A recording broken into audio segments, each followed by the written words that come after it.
So protesters have interrupted the London Marathon, calling for a trade embargo to be placed on Israel. They jumped the barriers at Tower Bridge and threw red powder paint in front of the men's elite race. The protest was organised by the Youth Demand Group, who say the pair were arrested. Well, joining me now is the co-founder of Youth Demand, Sam Holland. Thanks very much for joining us, Sam. First of all, why the London Marathon? Hi, Chris. Thanks for having me on the show.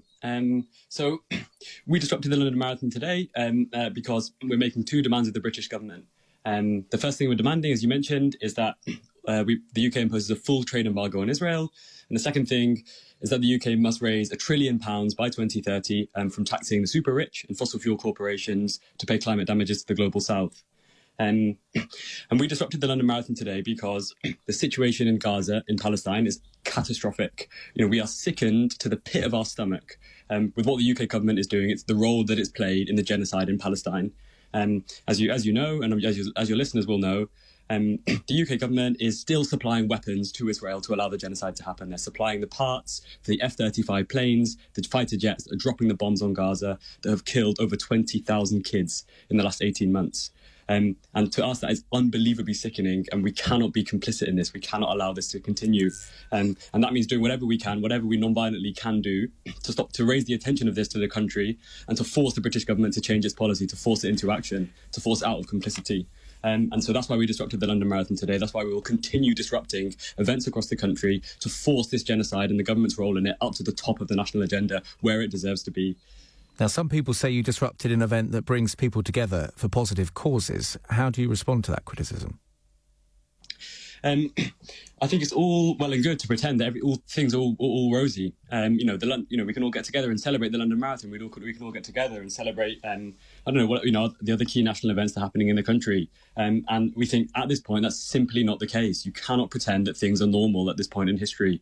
There is a genocide unfolding in Palestine. A population of 2 million people in a concentration camp, i.e., they cannot really leave, are being starved to death by Israel. And the UK government is allowing it to happen. It's providing them the weapons. It's trading with them and giving them, the trade, the funding to their economy that allows them to continue operating this genocide. Things are not normal. We can't just carry on like things are normal. And we are going to enact that reality. We are going to make sure that everyone knows, and the UK government knows, it cannot continue as normal when this is happening and the UK government's playing the role it's playing. Well, did you think about the runners, the charities, the spectators who might have been affected by your protest? I mean, people have been training for a long time for this race, and might have been impacted by what happened today.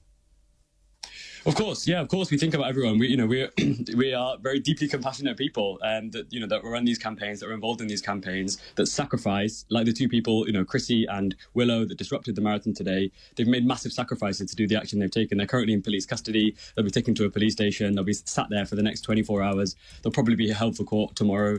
We think deeply about our actions, and we don't. We're very careful in deciding what we're going to do. But we're pushed, we think, at this point, we have to, we're pushing to last resort measures, Chris.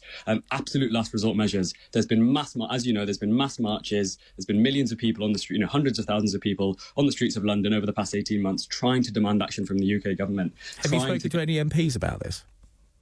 We have spoken to MPs about this. Yeah, we do have contact with MPs. And the conventional channels are obviously not working, right? 18 months and nothing's changed. 18 months of genocide and nothing has changed. So that's why we're resorting to emergency measures. And I would like to say, to your listeners and to everyone that's listening to this, if you all agree with what I'm saying, if you agree that what the UK government's doing is disgusting, that we cannot be supplying F-35 parts to allow the bombs to be dropped on kids, they can go to youthdemand.org and sign up to resist this genocidal government. Do you think the protests will have moved the public opinion towards your cause, or are you potentially alienating people who might have otherwise supported you? Well, public opinion is not the problem here, Chris. 70% of the UK public already agree that the UK government should not be selling weapons to Israel, right? 70% of the UK public. Where are you getting those figures from? There's been a bunch of opinion polls done. I think this was a YouGov poll that happened, I believe, like about 6 months ago. Could have been up to a year ago. That found that I think there's 70%. I believe it was up to 77% actually of the UK government, UK public support an arms embargo on Israel.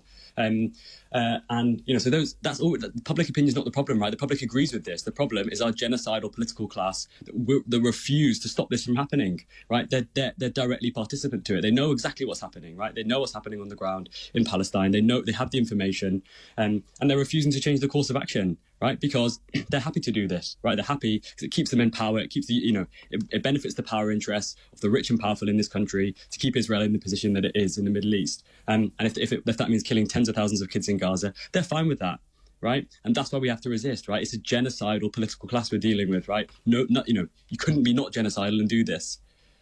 So, what would you like to hear from the government about the war in Gaza immediately? They must immediately stop all weapons exports to Israel as the absolute first step. They then must impose a trade embargo on Israel, a full trade embargo, as some other countries have done, like Turkey, for example. It's not by no means been a perfect trade embargo, but they have taken steps to do this.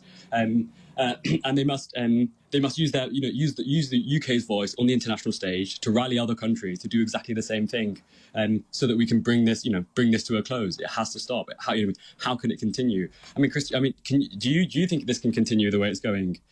This isn't about my thoughts. Thank you very much for joining us here on LBC News. That's Sam Holland there from Youth Demand, the co-founder. LBC News, where the news never stops. We have asked the UK government for a response on this, and we'll bring it to you as and when we get it here on LBC News. 12:48 right now. Let's turn our attention to the situation in Vancouver, where we've heard at least 9 people are dead overnight after a man drove